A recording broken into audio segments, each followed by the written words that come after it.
Moving on to new business, 12.1, a minute action approving staff prioritization of projects and directing staff to proceed with the request for federal funding appropriations, including a request to Senator Feinstein for fiscal year 2010 for funding appropriations. Mr. Cunningham. Good morning, Mr. Mayor, members of the council. At this late hour? I must say I'm really glad it was Dave that called you Madam Mayor, because I think I want to bet.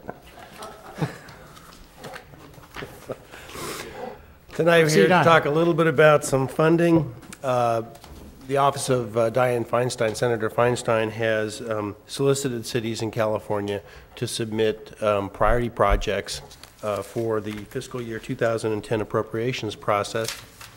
We've been looking at some of the projects that we'd like to put on that list.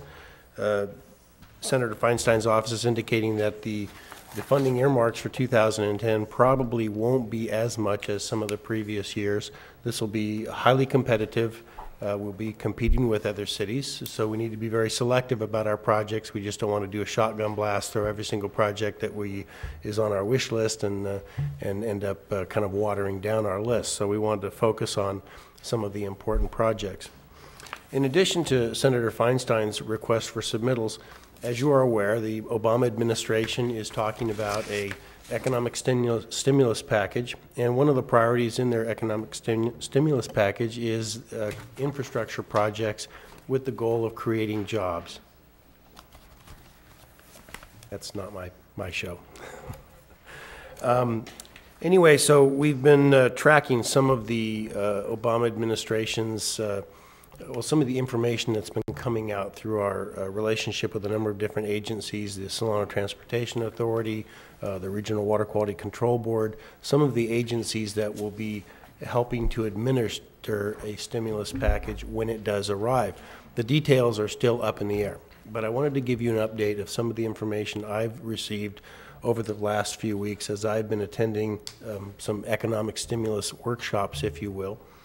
And the two things that we're hearing, one is transportation money is expected to be coming to Solano County. We're probably going to be earmarked for about $300 million or so in Solano counties.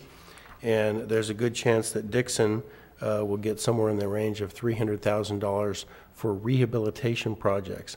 And these would be two tiers of money that would come out. The first tier would be monies that could be put in play within approximately 90 days. So that means we'd have to have projects that have already gone through their environmental review, already have some design work, or could be designed very quickly. And typically those types of projects are overlay projects. And as you are aware, we do have an overlay project that's in design right now. So I am recommending to the council, or the staff is recommending to council, that any money that we do receive for transportation and rehabilitation projects be steered in the direction of our overlay projects to overlay some of our roads that have their condition is not up to what we would like to have.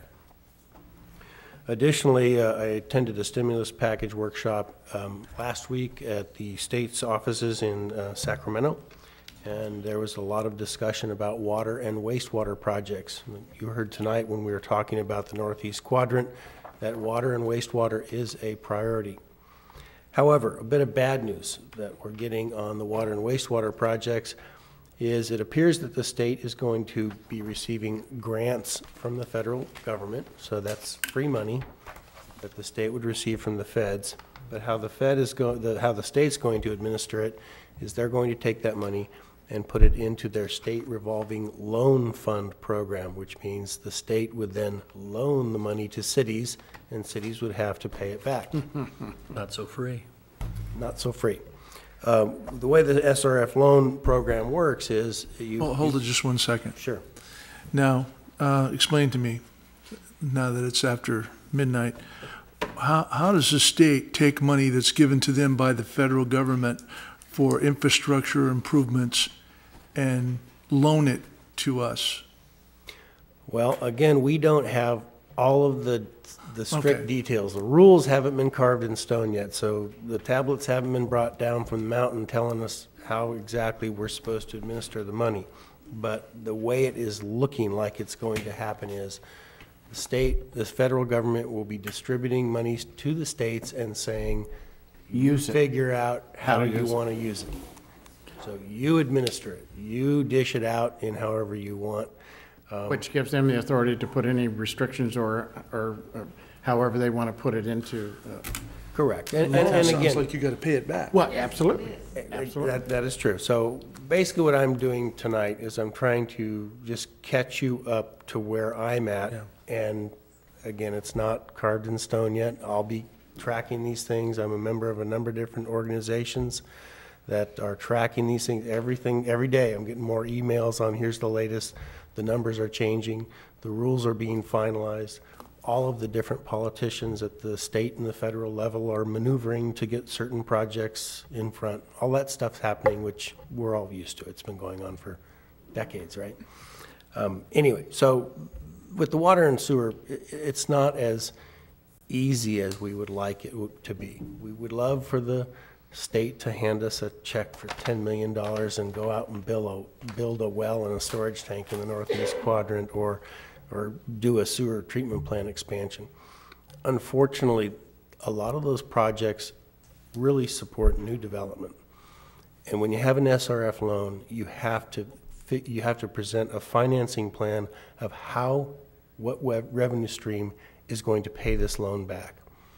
And the state doesn't like it when you tie it to your development fees. And the reason is development fees are an unreliable source of income.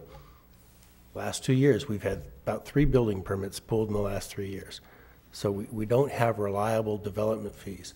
So the state looks for you to underpin your SRF loans with rates. And that generally is not acceptable to most citizens of most cities. And we have experienced that here in Dixon. So because of that, I don't recommend we put development type projects on our list of priority projects. Now, we do have a list of projects affiliated with our wastewater program that was brought forth by the Wastewater Committee and approved by the council in a financing plan. Several projects that support the existing community projects. These are rehabilitation projects on manholes and sewer lines that have deteriorated and aged.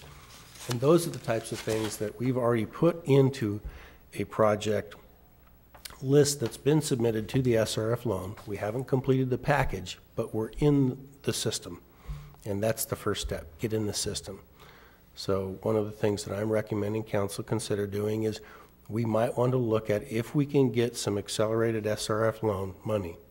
And one of the things you'll see in the staff report is the state is looking at a one-time reduction in the interest rate and a lengthening of the payment terms from a 20-year to a 30-year loan, which makes it more attractive to us, that we might want to accelerate some of those projects from year 2011, 2012, which is where they are currently sitting in the finance plan for wastewater. We might want to look at accelerating some of those projects up if we can get some of this money. So that's kind of a synopsis of my staff report. There's a list of projects for transportation and for wastewater projects. The one other thing touching on transportation projects, as you're aware, we had a very lengthy special council meeting on the train issues a week or so ago. And what we did prioritize was Parkway Boulevard has to go first to take the traffic off of A Street. And once we do that, we can look at putting in the B Street undercrossing, the pedestrian undercrossing, which is a very high priority safety project for the city.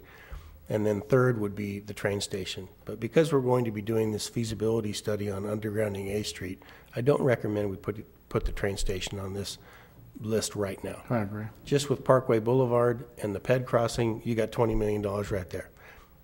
It's pretty unlikely that we're going to get $20 million in grants from the Fed under this economic stimulus package, but anything we can get would be appreciated, and I'd recommend we steer towards those projects. So it is rather late or early, whichever the case may be. That's kind of my presentation. I'd be glad to answer any questions you might have or try to fill